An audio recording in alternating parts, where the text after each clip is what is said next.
Tudo bem, pessoal? Espero que sim, espero que todos bem, que tenham conseguido ficar em casa, se cuidar aí nesse período estranho que nós estamos vivendo. Hoje, dia 28 de abril, tivemos a manifestação do governador no sentido de que as atividades acadêmicas seguirão paralisadas, né?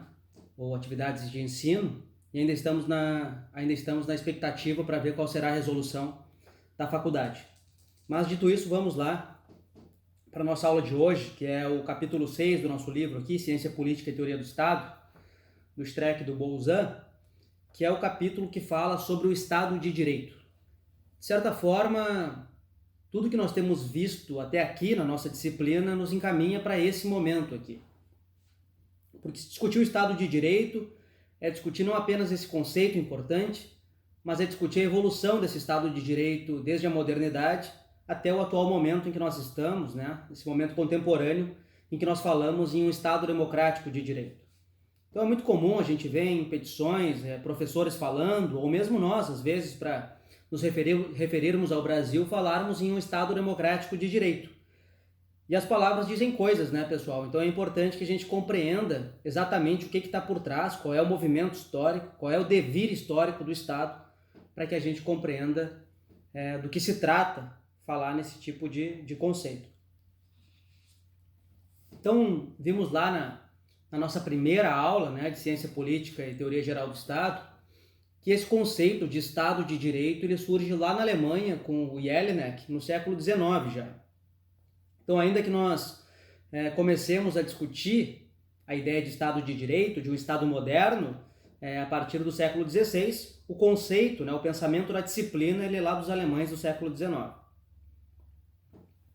Como disse, então, a primeira característica que nós temos que observar em relação ao Estado de Direito é essa característica de observarmos um devir histórico do Estado de Direito.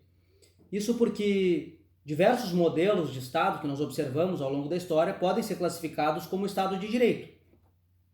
Porém, à medida em que a sociedade vai se transformando, vai se modificando, nós vamos ter diferentes concepções desse Estado de Direito, e é sobre isso que nós vamos falar nessa aula de hoje. Passando lá por aquele primeiro modelo mais de um Estado absolutista, né? Anterior então ao Estado de Direito, já vamos ver aqui por quê. Chegando ao Estado de Direito, nas suas concepções liberal, social e democrático. Então vamos lá. Essa noção de Estado de Direito lá dos alemães, o Rechtsstaat, ele está vinculado a um pressuposto que vai para além do que nós tínhamos anteriormente, que era o que a gente pode chamar de um estado de polícia ou um estado legal, o Polizeistaat na Alemanha, né? Em que o Estado era utilizado como uma ferramenta, um subsídio de força para aqueles que estavam no poder. Então, de certa forma, falar em Estado, esse Estado legal, esse Estado policial ou um pré-Estado de Direito, é falar num ferramental, num cabedal que está à disposição do soberano ou à disposição daqueles que exercem o poder para fazer valer a sua vontade. Então, lembrem, por exemplo, no Brasil, aqui quando nós tínhamos a noção de um quarto poder, que era o poder moderador. É mais ou menos essa a ideia de um Estado legal, isso é, há leis, só que em última análise essas leis podem ser, de certa forma, alteradas ou podem se dobrar para ceder às vontades, para ceder aos caprichos daqueles que têm o poder político. Então, quando a gente pensa lá naquela primeira versão do Estado moderno, o Estado absolutista, nós temos que pensar que se tratava, sim, de um Estado legal, mas ainda não parece apropriado nós falarmos em um Estado de Direito, porque o Estado de Direito ele tem algumas características que dizem respeito à própria substância desse Estado, em termos de direito material mesmo, ele é vinculado a uma noção histórica de evolução de direitos fundamentais. Então, falar em Estado de Direito é falar em um Estado limitador de poder. Isso porque, também já falamos em aula, falar em um Estado de Direito numa expressão muito simples é falar em um Estado no qual a lei submete a todos. Então, não há ninguém que esteja acima da lei ou para além da lei. Então, vamos lá. Essa compreensão aqui, no que diz respeito ao devir histórico, ele tem três visões próprias ao fenômeno. Vejam lá. primeira delas é a visão formal. Essa visão formal aqui, é aquela pela qual se vincula a ação do Estado ao direito, ou seja, a atuação estatal e jurídica exercitando-se através de regras jurídicas. Isso que é importante, pessoal, para que a gente comece a pensar um dos pilares importantes para a gente visualizar o Estado de Direito, que é essa submissão da atuação estatal a um formato legal pré-estabelecido. Isso é, ninguém pode... Porque há várias formas de submeter alguém, de fazer com que alguém faça alguma coisa, de coagir alguém, de exercer um poder coercitivo. A mais comum delas, ou a primeira que nós poderíamos pensar, é o uso da força mesmo. Então é possível forçar alguém a fazer uma determinada ação ou deixar de fazer algo a partir do uso da força, obrigando a pessoa ou segurando a pessoa para que ela não faça. Há ainda uma legitimação forçada, que seria a partir da retenção das armas ou do monopólio das armas, isso é, aponta a arma para a cabeça de alguém e essa pessoa vai ser obrigada a fazer aquilo que se está comandando. Agora, pensar em um Estado de Direito aqui é pensar em um Estado no qual a legitimidade ela decorre da lei. Então as pessoas fazem aquilo que está previsto na lei, inclusive os governantes. Então a legitimação, essa legitimidade do exercício do poder, da atuação estatal ou dos seus representantes políticos, ela não decorre do uso da força ou de uma ilimitação de poder, mas sim daquilo que já está previsto legalmente. É claro que dentro de uma lógica formal a gente vai ver que isso pode acabar com alguns problemas, porque se nós formos pensar apenas em um Estado de direito formal, a gente poderia chegar à conclusão de que esse Estado acaba se confundindo com aquilo que acabamos de falar, no sentido de ser um Estado legal. Isso é, pensar uma Alemanha nazista, pensar uma Itália fascista, é pensar em um Estado que tinha suas leis e que atuava de acordo com essas leis que tinham seguido um determinado rito que era daquele período naquelas localidades. Agora, se essa lei ela carrega um valor, uma carga axiológica que respeite a tradição desses países, no que diz respeito a direitos fundamentais, por exemplo, aí já é outra história. E é por isso que a gente vai ver como é que se dá essa evolução e por que essa primeira visão formal aqui ela é importante, mas não é suficiente para explicar o Estado de Direito. A segunda é a visão hierárquica, na qual a estruturação escalonada da ordem jurídica impõe ao Estado sua sujeição ao direito.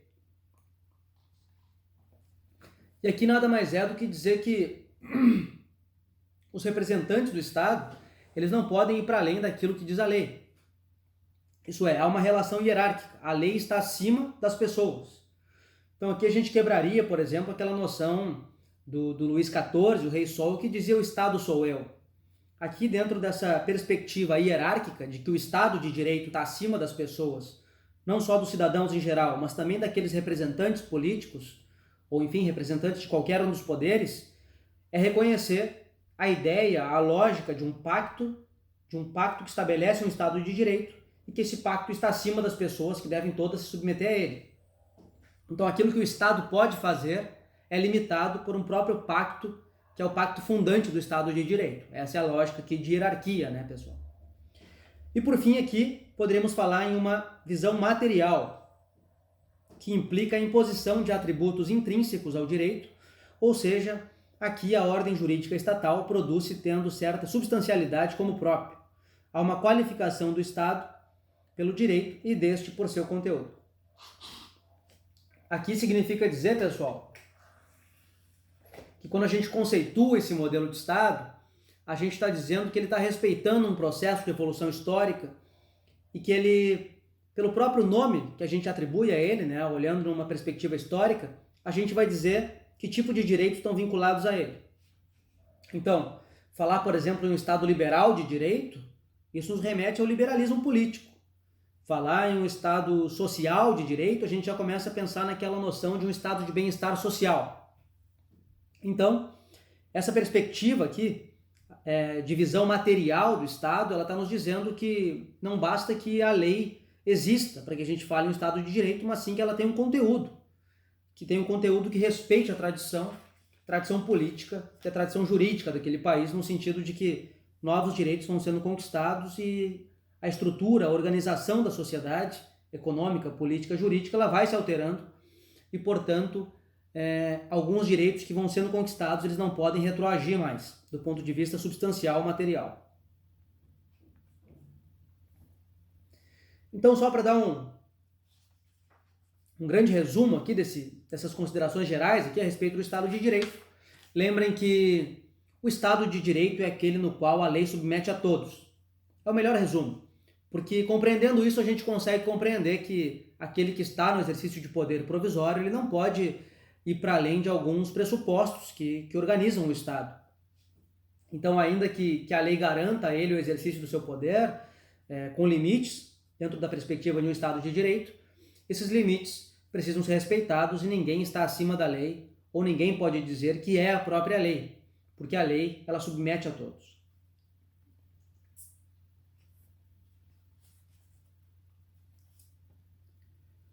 Então, pessoal, seguindo essa apresentação do Estado de Direito, a gente poderia pensar aqui que o Estado de Direito ele acaba sendo uma conjugação dessa primeira evolução de um Estado legal para um Rechtsstaat, que é o Estado de Direito, junto com o que os ingleses chamavam de Rule of Law, que já é até mais antigo do que o período da modernidade, mas esse Rule of Law garante que as pessoas têm que respeitar os direitos e que elas têm alguns direitos estabelecidos por uma carta política que foi pactuada lá no caso inglês no século XIII. Então esse conjunto de direitos fundamentais próprios de uma tradição é o que vai determinar o modelo de Estado de Direito que deve ser respeitado naquela tradição. No caso da Inglaterra tem as suas particularidades, depois a França vai ser as suas próprias também, e assim o Estado vai se modificando e vai avançando.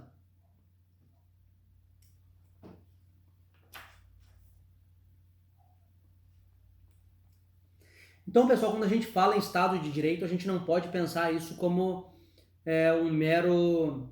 como uma concha vazia, em que a gente pode colocar o que quiser lá dentro. A gente tem que pensar a estruturação desse Estado de Direito, essa concha, já com alguns aspectos próprios ali daquela localidade e que devem ser respeitados. Então, pensar a tradição estadunidense, lá que começa em 1776, com a independência, ou logo em seguida ali na França, em 1789, é pensar nas características próprias daquela evolução do feudalismo até ingressarmos na primeira versão do Estado moderno, né, do Estado absolutista, e depois, com a Revolução Industrial, ali de 1760 até 1820, pensar numa alteração, num avanço econômico do desenvolvimento capitalista com novas demandas, com novas exigências, com uma necessidade de uma segurança jurídica, e é isso que vai determinando os contornos de o que será o Estado de Direito em cada localidade.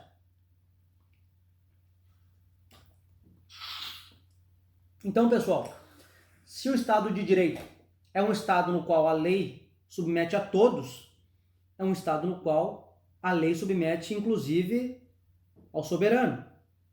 Então, a gente não pode mais continuar com aquela perspectiva absolutista de que, lá com o Rei Sol, que o Estado sou eu. Não, agora não. Agora o Estado não é ninguém. O Estado é um ente que está para além dos indivíduos. É uma forma de organização que vai determinar, que vai estabelecer limites para governar. E aqui entra um autor que é muito importante também para nós, né, pessoal? Ainda que não tenhamos ainda discutido ele a fundo, tenhamos falado apenas en passant e tenhamos nos detido mais aos contratualistas até então, que é um autor que vocês devem conhecer, devem lembrar, lá um iluminista importante, que é o Barão de Montesquieu. O Barão de Montesquieu ele vai ter muita importância aqui, pessoal, na estruturação, no desenvolvimento do Estado, porque ele cria um sistema de freios de contrapesos. É ele que vai determinar no seu livro O Espírito das Leis a tripartição de poderes, preocupado com o fato de que todo homem que detém o poder tende a dele abusar. Então, a única forma de ter um Estado no qual a lei submeta a todos é um Estado no qual a lei não permita que nenhum poder se sobressaia por sobre os demais, ou que ninguém seja o único responsável por organizar o Estado. E a forma que ele encontrou, que nós temos utilizado, ele serve, talvez junto com Rousseau, sejam os autores que que nós vejamos de uma forma mais substancial na forma como nós organizamos a nossa democracia hoje. Ele estabelece essa teoria de tripartição dos poderes, que vai fazer com que o Estado seja dividido lá em poder judiciário, poder legislativo e poder executivo, cada qual com suas funções, com as suas atribuições. Por vezes elas acabam se confundindo, a gente vai falar nisso ao longo da disciplina, mas além dessas funções específicas, eles têm a função também de fiscalizar os demais poderes. E assim, a busca que nós temos é por um equilíbrio dentro dessa lógica, dessa dinâmica do Estado. Mas voltando, se a lei submete a todos, e se faz isso a partir de uma separação de poderes, se a gente não pode ter mais um rei que está para além do direito, isso nos remete àquele primeiro modelo que nós temos pós-absolutista. Então, se nós temos o Estado absolutista lá como uma primeira versão do Estado moderno, vocês devem lembrar que nós temos como uma segunda versão do Estado moderno o Estado liberal. E é por isso que a gente vai falar aqui como uma primeira versão do Estado de Direito, essa que foi a segunda versão do Estado moderno, que é o Estado liberal. Então a gente vai falar aqui em um Estado liberal de direito. Pessoal, isso aqui é muito tranquilo de compreender, se vocês entenderam bem aquela parte mais de ciência política e filosofia política que estava por atrás daqueles autores, como principalmente John Locke, aqui para a gente pensar isso. Lá, quando a gente falava em um Estado liberal, aquela perspectiva, aquela filosofia que estava por detrás, aquilo que os autores falavam, que não queriam uma interferência estatal nas suas vidas privadas, aquela lógica do individualismo, de uma limitação do Estado, da garantia de direitos negativos, aqueles direitos de primeira dimensão, as liberdades negativas, isso vai se materializar aqui nas constituições, principalmente essas primeiras que nós temos, né, a americana de 1787 e a Constituição francesa ali no período pós-revolucionário, que vão determinar uma supremacia do indivíduo. Aqui é a garantia de que o Estado não vai interferir nas vidas privadas.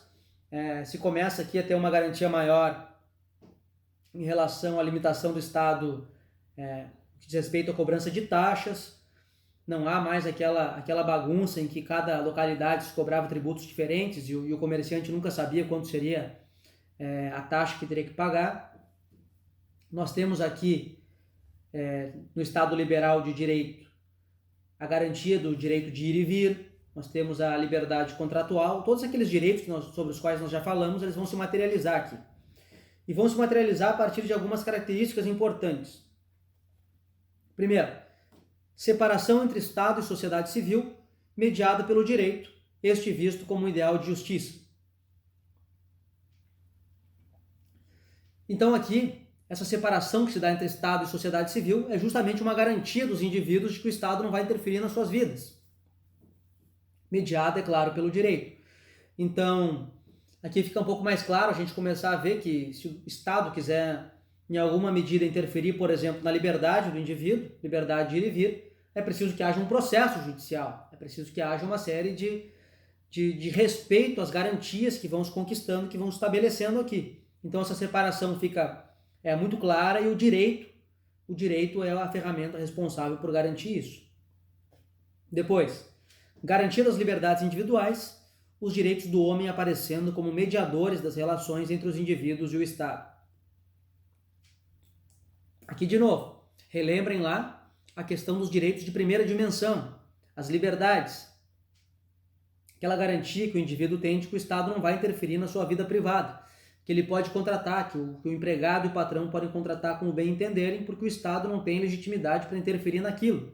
Então, essa primeira versão do Estado de Direito, essa versão do Estado liberal de direito, é um modelo de Estado de direito que garante esse afastamento do Estado em relação à vida dos indivíduos.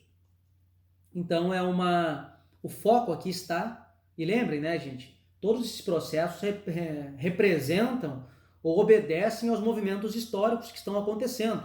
Aqui nós estamos dentro de um contexto no qual a burguesia se sobressai, começa a ganhar maior poder econômico e, por consequência, maior poder político, e a partir daí consegue estabelecer aquilo que é a sua demanda no período que nós estamos vendo, que é o final do século XVIII.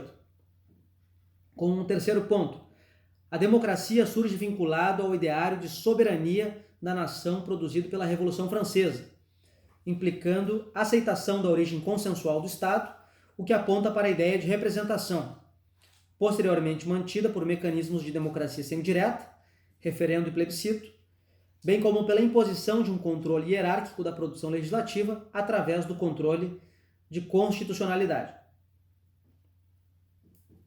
Tudo isso aqui, gente, para dizer que a partir desse momento aqui, o que se tem não é a conformação de um Estado ou o estabelecimento de um Estado a partir do uso da força, a partir da formação dos exércitos nacionais, a partir do poder materializado na figura do soberano. Aqui o que se tem é uma ideia de que a população toma o Estado, ideais russonianos muito fortes aqui, de vontade geral, de bem comum. Então a população toma o Estado, estabelece uma Constituição que vai submeter a todos, se referenda a isso, se aceita isso, se concorda que as pessoas estão submissas a essa nova ordem estabelecida. Isso aqui é fundante para a gente falar em um Estado liberal de direito. Através, é claro, do controle de constitucionalidade. Então nós temos aqui esse estabelecimento de novas cartas políticas, Estados Unidos primeiro, França depois, e depois os demais países vão acompanhando. E isso aqui é o que vai determinar essas limitações a partir das cartas políticas de cada localidade. E depois, o Estado tem um papel reduzido, apresentando-se como um Estado mínimo, assegurando, assim, a liberdade de atuação dos indivíduos. Vejam que esse poliedro aqui ele está muito correlacionado. E esse último tópico diz justamente aquilo que era o maior anseio das pessoas, a garantia de que o Estado não interferiria nas suas vidas privadas e de que elas teriam a liberdade de ir e vir, de contratar e de fazer o que lhes melhor aprovesse. Certo? Então essa ideia do Rechtsstaat, lá da Alemanha, é uma ideia de hierarquia das normas e de autolimitação. Isso é, nós temos a Constituição como uma lei maior, que é determinada por aquela Assembleia Constituinte, e a partir daí as demais normas são inferiores e precisam respeitar aquela lei maior. E ao mesmo tempo uma autolimitação, porque os próprios representantes políticos e a própria lei precisa respeitar aquele processo que está previsto anteriormente, lá nessa promulgada nova Constituição.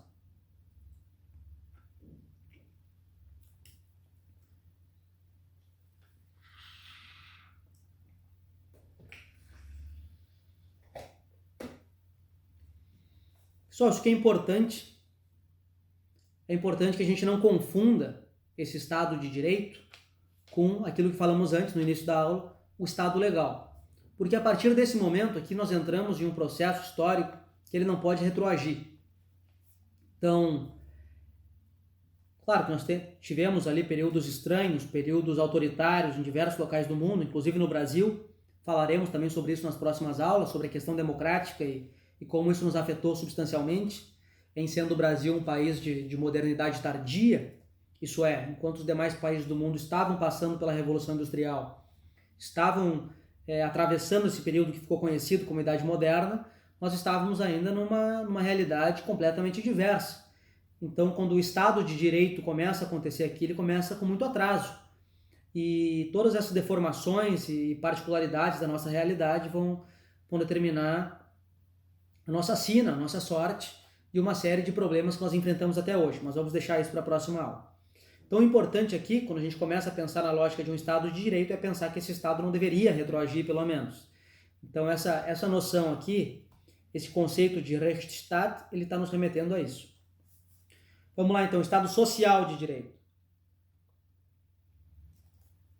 Não vou ficar repetindo aqui, pessoal, tudo aquilo que já vimos na última aula, ou nas últimas aulas, mas é importante lembrar que ao longo do século XIX, isso é, feitas as revoluções, feitas aquelas alterações, aquelas conformações do final do século XVIII, nós vamos ter uma revolução industrial que está acontecendo, vamos ter uma série de alterações na vida das pessoas, vamos ter uma nova conformação política, as pessoas vão conseguindo direito ao voto, né? Aquele voto que inicialmente é só censitário, pouco a pouco ele vai tomando forma de sufrágio, e a partir daí os operários começam a se organizar em partidos, em sindicatos, a representação política começa a se alterar, a qualidade de vida das pessoas se precariza cada vez mais, afinal elas podem contratar como bem entenderem, o Estado não pode se meter, então as pessoas começam a demandar cada vez mais. E é isso que vai nos levando a um momento no qual o Estado começa a ser mais propositivo, começa a tentar mitigar um pouco dessas desigualdades, até mesmo para evitar uma nova revolução. Lembrem, nós temos em 1848 o Manifesto do Partido Comunista, que é um marco importante para esse socialismo científico, que era uma ideia importante na época, mas, na verdade, ele acaba sendo não o único marco, ou o único momento, mas sim aquilo que representa o que está acontecendo. Isso é uma precarização muito grande e uma situação que está cada vez mais insustentável em relação aos operários. Então, é por isso que a gente começa a falar naqueles primeiros neoliberais ali, a partir de 1880, que vão querer garantir alguns direitos às pessoas a fim de evitar uma situação que seja tão contraditória, que seja tão extrema, essas contradições que façam com que uma nova revolução ecloda, tá bem? E a partir disso, lá no final do século XIX, dessas pequenas alterações, desse início de uma perspectiva de uma previdência lá no que é hoje a Alemanha, tudo isso vai começando a ser um embrião para o que viria a ser, a partir do século XX, o Estado Social, ou que nós conhecemos lá para o Welfare State, né, o Estado de Bem-Estar Social, que vai exigir também uma conformação jurídica política, que vai ser aqui essa versão, que é o Estado Social de Direito. Então, tudo aquilo que começa de uma forma embrionária, a partir do final do século XIX, quando nós ingressamos no século XX, essas questões estão se desenvolvendo, ainda muito fortemente ancoradas no ideário liberal, mas nós vamos ter ali, entre 1914 e 1918, um momento muito importante da história da humanidade, que é a Primeira Guerra Mundial. E na saída dessa guerra, pessoal, mesmo no final da guerra, como que aconteceu com a Constituição Mexicana, mas logo depois da Primeira Guerra, na Alemanha, com a República de Weimar e a Constituição de Weimar, nós vamos ter as primeiras constituições sociais. E o que significa falar em uma Constituição social, ou em um Estado social de direito? Significa que aquelas demandas, que aquelas concessões que o Estado ia fazendo, como se fosse um projeto assistencialista às pessoas, aqui ela toma uma nova dimensão. Porque aqui, a partir de 17 lá no México, ou 19 na Alemanha, nós vamos ter os direitos sociais, educação, saúde, saneamento básico, tudo isso garantido nas cartas maiores desses países. Então, a nova conformação política, a nova organização política, ela prevê lá nos seus ordenamentos, lá no seu documento mais importante, que é a Constituição, a garantia desses direitos sociais. E é por isso que aqui nós vamos falar em um Estado social de direito. Porque aqui a tônica não é tão somente que o Estado respeite a liberdade das pessoas, mas sim que o Estado interfira na vida das pessoas para garantir uma condição digna, para garantir a dignidade das pessoas em cada local em que a Constituição Social ou que o Estado Social de Direito se manifesta. Então aqui nós temos uma série de garantias coletivas pactuadas e estabelecidas na Constituição, no qual o bem-estar e o desenvolvimento social pautam as ações do ente público. Então, o que nós queremos aqui no Estado Social de Direito é não apenas um Estado que represente aqueles direitos de primeira dimensão, ou que nós chamamos de liberdades negativas, isto é, um Estado que seja omisso e que não interfira na vida das pessoas. O que nós queremos aqui é que o Estado garanta efetivamente o direito das pessoas. E, portanto, vamos falar aqui nos direitos sociais como direitos de segunda dimensão ou nas liberdades positivas. Porque não basta que o Estado garanta às pessoas o direito ou a liberdade de ir e vir, se essas pessoas materialmente não têm liberdade de ir e vir para lugar nenhum.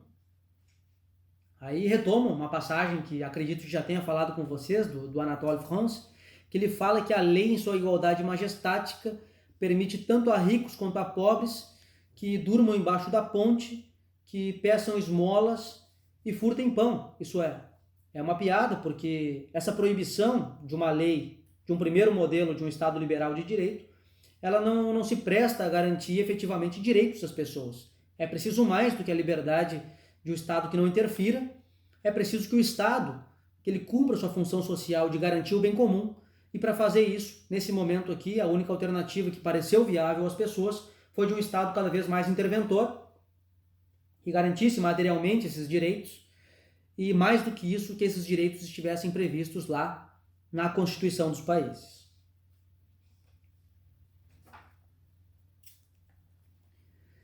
Nós vamos ter então, gente,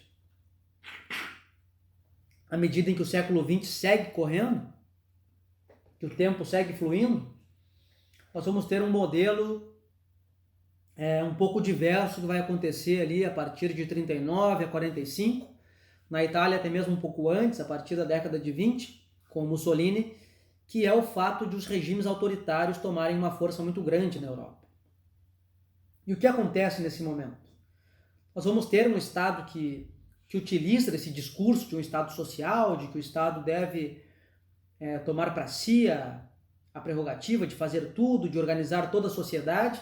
O problema é que nesses momentos houve algumas pessoas, como Mussolini na Itália ou Hitler na Alemanha, que avocavam para si o status quase qual do Rei Sol lá do Luís XIV, de dizerem que o Estado eram eles próprios.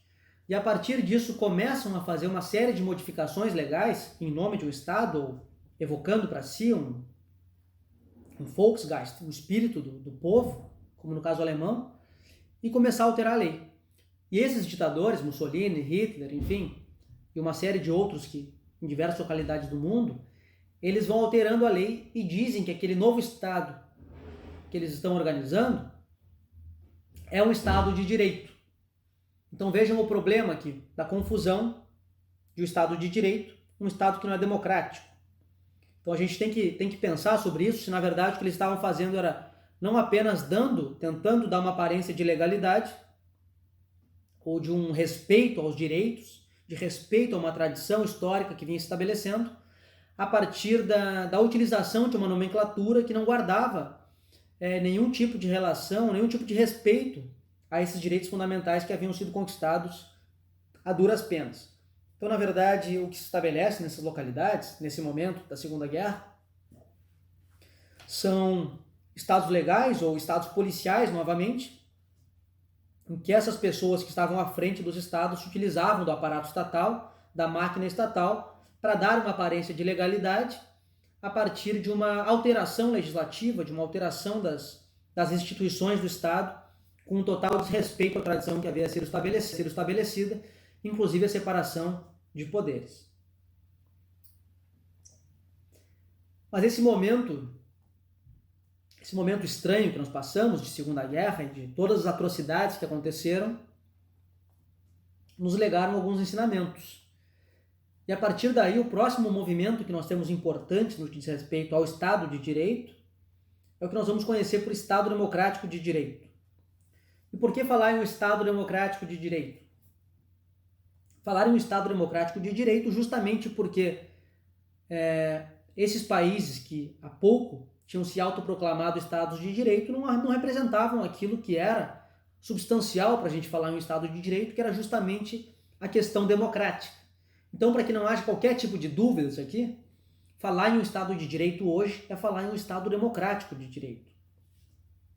De outra maneira, nós não estaríamos falando no respeito a essa tradição, ou aquilo que falamos no início da aula, a esse devir histórico do que é o Estado. Então, o Estado democrático de direito, pessoal, ele se pauta por um princípio de legalidade. Assim como o Estado liberal ou o Estado social, todo mundo está sujeito aos ditames da lei. Só que um pouco diferente, o que nós vamos ter aqui como uma característica importante de um Estado democrático de direito, é a compreensão de que esse Estado ele estabelece alguns programas, alguns princípios. Isso é, se não for possível estabelecer imediatamente ou garantir imediatamente esses direitos sociais, ou, enfim, todos os direitos pactuados, ele estabelece programas.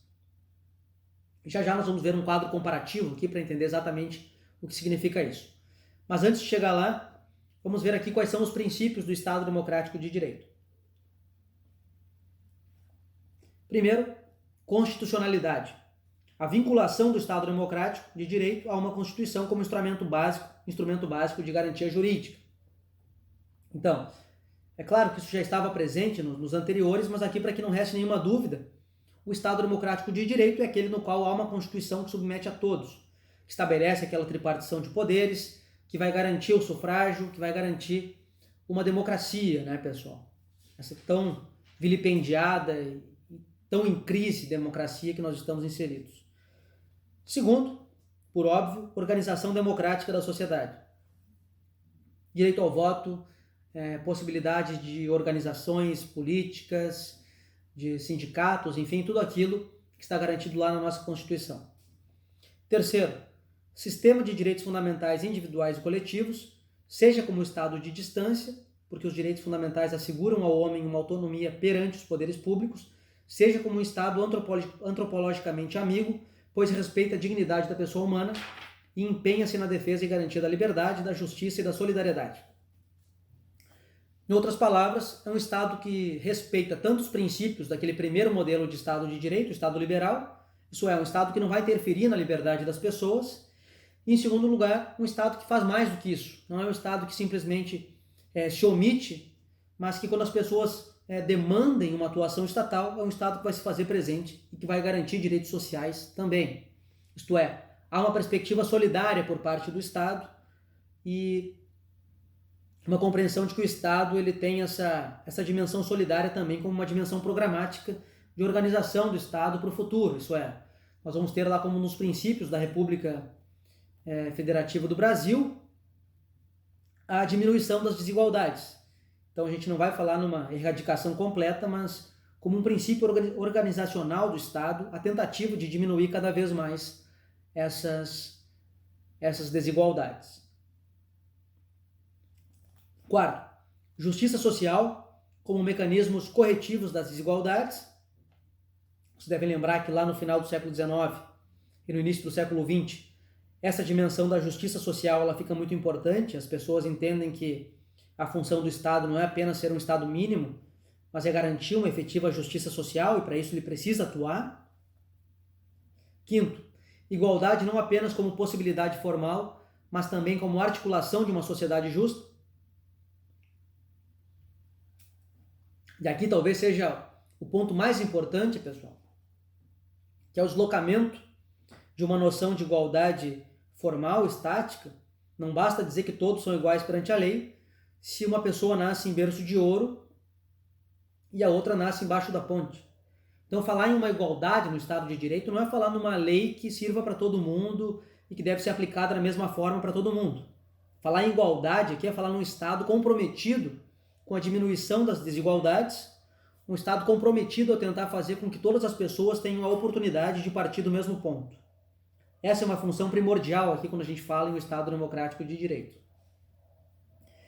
Sexto, divisão de poderes ou funções. Então vejam, muito do que está aqui no Estado democrático de direito não é nenhuma novidade, não é inventar a roda. É apenas garantir, em um período que muitos estados passaram por períodos autoritários, é retomar alguns princípios democráticos, retomar aquelas noções que estavam muito fortes já desde o Estado liberal, passando pelo Estado social. Então, um Estado democrático de direito é um Estado com divisão das funções, no caso brasileiro, com a tripartição dos poderes, observando e homenageando a tradição do Montesquieu. Sétimo, legalidade que aparece como medida do direito, isto é, através de um meio de ordenação racional, vinculativamente prescritivo, de regras, formas e procedimentos que excluem o arbítrio e a prepotência.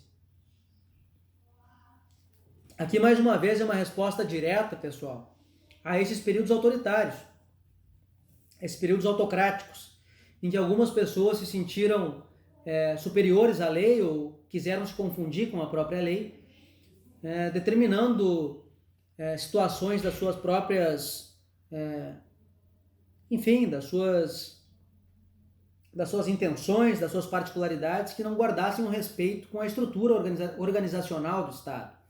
Então aqui, o princípio da legalidade significa que, por exemplo, lá no artigo 60, parágrafo 4º da Constituição, há algumas cláusulas pétreas que não podem ser modificadas nem mesmo por emendas constitucionais, como é, por exemplo, a estrutura federativa do país, a tripartição de poderes.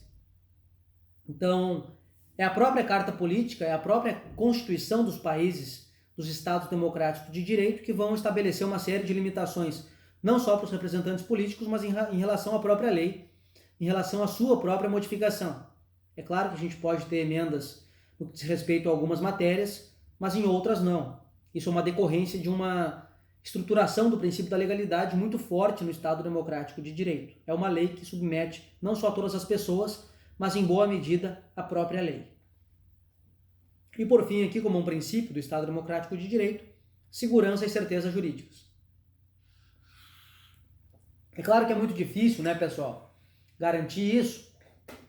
Afinal, a hermenêutica jurídica, o processo de interpretação da legislação vai fazer com que nós tenhamos uma série de interpretações possíveis, mas aqui o que se busca é cada vez mais ir garantindo uma unidade decisional, que nós tenhamos a partir da formação da coisa julgada, a partir de que um processo se encerre, que ele não se altere aquele resultado, exceto em situações excepcionais. O que a gente quer também é ter a tranquilidade de poder negociar sabendo que uma lei que venha depois não vai alterar essa negociação que eu fiz agora.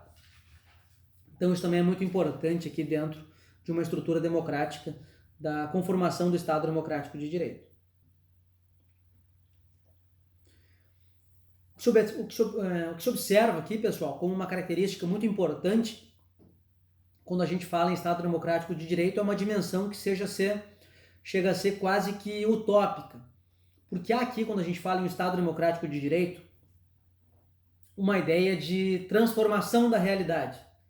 Então, quando a gente fala em Estado democrático de direito, não é só garantir uma série de direitos, não é só estabelecer quais são os direitos importantes de cada país, não é só estabelecer como vai funcionar a vida política daquele país, as instituições, mas é também criar um projeto de sociedade.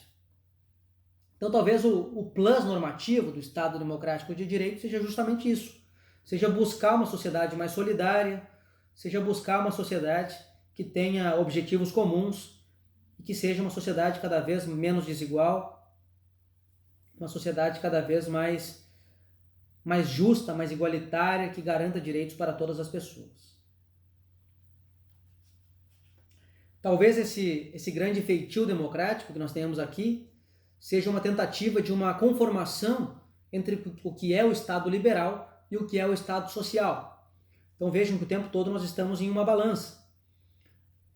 Dependendo do governo que nós atravessamos, vão ter uma noção de que o Estado deve ser um pouco menor, outros vão achar que o Estado deve ser um pouco maior, mas há sempre essa ideia de que nós devemos trabalhar para reduzir desigualdades e lembrem, né, como nós estamos falando aqui, não só de direito, mas de ciência política, é claro que há diferentes hipóteses, há diferentes teorias a respeito de qual seria o melhor caminho para alcançar essa sociedade almejada lá na nossa Constituição. De qualquer forma, falar em um Estado democrático de direito é falar em um Estado em que se quer uma promoção, uma melhora nas relações sociais, que cada vez mais deixe para trás o que há de pior na nossa história, no que diz respeito ao caso brasileiro, por exemplo, a nossa herança escravagista, e que nós observamos as cicatrizes daquele período até hoje. Então, a função de um Estado democrático de direito é tentar mitigar um pouco disso e tentar estabelecer um país mais igualitário e um país melhor para todos. No meu livro aqui, pessoal, é na página 102, é a 8ª edição, a minha, na 2ª tiragem, tem um quadrinho bastante interessante aqui, que começa lá em cima dizendo o seguinte: Estado moderno. Para pensar o Estado moderno, ele já separa em dois. O primeiro deles, o absolutista, e o segundo, liberal. Vamos ter lá, vocês devem lembrar, um Estado absolutista, no qual o rei tinha amplos poderes, afinal a sua legitimidade, a sua autoridade deriva de Deus, né? É uma autoridade divina. E temos o Estado liberal, aquele primeiro que vai romper com isso. Dentro da lógica do Estado liberal, vamos ter, primeiro, a noção de um Estado liberal mais ligado a um estado de polícia, né? Aquele estado que não garante praticamente nada, apenas garante àqueles que estão no poder a possibilidade de utilização de uma máquina para garantir a ordem. Como um segundo modelo liberal, para além desse Estado legal, nós vamos ter o Estado de Direito.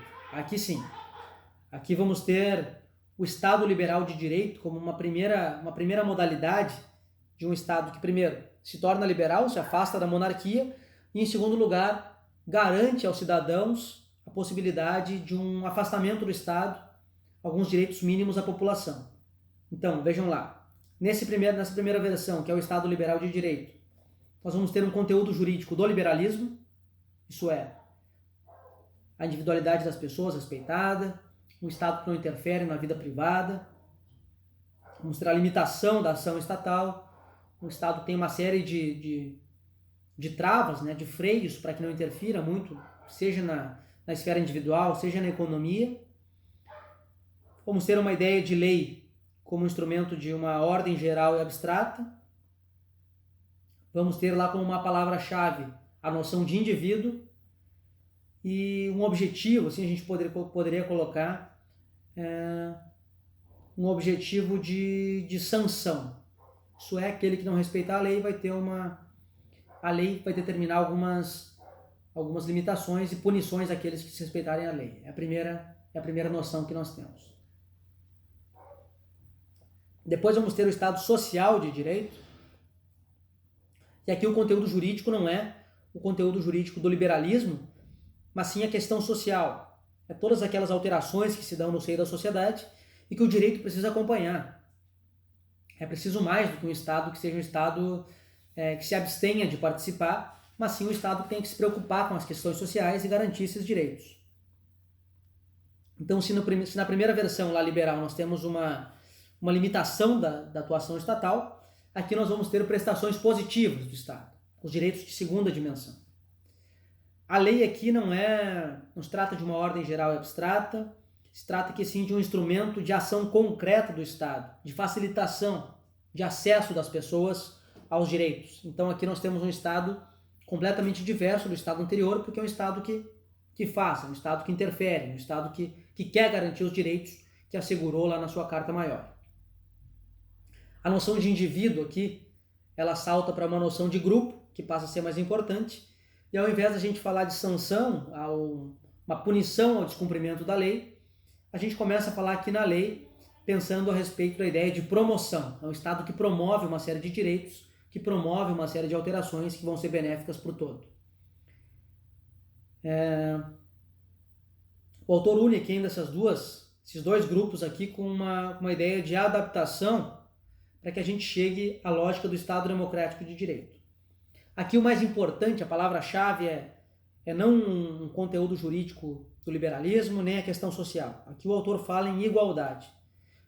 Não meramente aquela igualdade formal, de tratar todos da mesma forma, mas uma igualdade substancial, um papel de promoção de direitos aqui, de uma forma expressiva para que a gente consiga atingir uma ideia de igualdade, se não for possível que pelo menos nós consigamos diminuir as desigualdades que estão presentes. Há uma noção aqui de transformação do status quo. O que se quer estabelecer aqui é uma noção solidária de transformação da sociedade. A gente quer sair dessa lógica patrimonialista, estamental, que está presente em muitos estados e ir para uma lógica de alteração desse status, de uma melhora geral do quadro do país. A lei aqui, portanto, é um instrumento de transformação, de solidariedade. A gente sai da noção de indivíduo, sai da noção de grupo para começar a pensar comunidade. Isso é um todo, né? Ainda que haja as particularidades de cada grupo que está inserido nessa comunidade. O pensamento aqui é um pensamento mais global, não apenas de um Estado que não interfere ou de um Estado que interfere demais, mas pensando no conteúdo que seja o melhor para todos. E a palavra-chave aqui é uma palavra que é educação, né? Educação para esse novo momento, educação para um novo mundo, para um novo período e uma reestruturação do Estado que vai acontecendo pouco a pouco.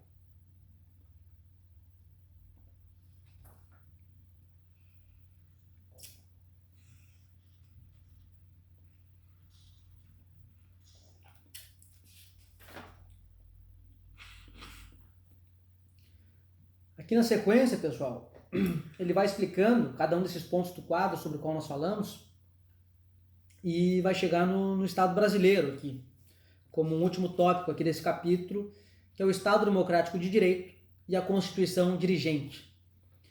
Essa noção vem lá com os portugueses, lá com Canutilho, um constitucionalista importante português, e vai dizer que a importância de uma Constituição em um país como o Brasil, por exemplo, ou mesmo Portugal, Espanha, que tem aquelas constituições ali depois do período ditatorial do Salazar e do Franco, que vão estabelecer uma série de direitos que não podem ser estabelecidos imediatamente, mas devem ser considerados direitos a serem perseguidos.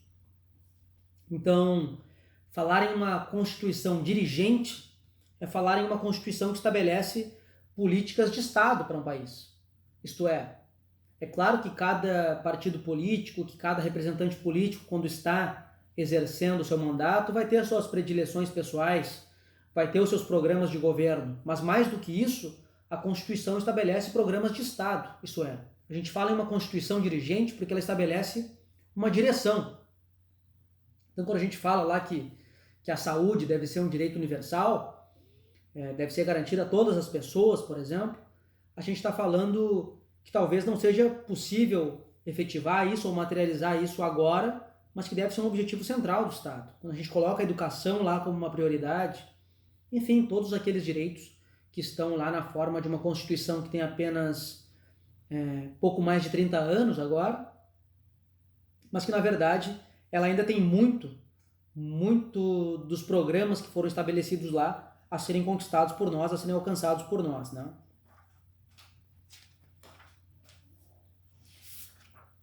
Na próxima aula, ou enfim, nas próximas aulas, nós falaremos sobre a questão democrática e falaremos das dificuldades de se garantir esses direitos estabelecidos lá em uma Constituição dirigente como a nossa, em um país como o nosso, porque saímos de um período muito complicado, já disse antes, o Brasil um país de modernidade tardia, de uma herança autoritária muito forte, que vai nos gerar algumas dificuldades ímpares nesse processo de evolução do Estado. Mas a aula de hoje era basicamente sobre isso, pessoal, para que vocês compreendam um pouco da carga semântica, para que vocês lembrem que as palavras dizem coisas, e quando a gente fala em um Estado democrático de direito, não é uma expressão bonita, não é algo que se dá por acaso, mas é uma expressão que carrega consigo todo essa carga axiológica, né? Todos esses valores que passam lá pelo Estado liberal, passam pelo Estado social de direito, que observam que em um determinado período nós tivemos momentos autoritários ao redor do mundo, para que nós cheguemos, enfim, à noção de que um Estado ele precisa respeitar toda essa dimensão histórica e precisa que respeite isso de uma forma democrática, observando as limitações, observando as funções que estão estabelecidas lá nas constituições, tá certo? Espero que vocês tenham compreendido bem.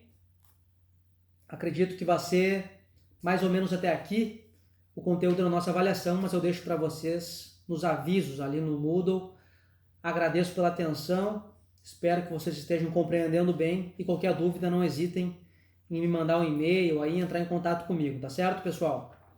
Obrigado pela atenção então e até a próxima aula.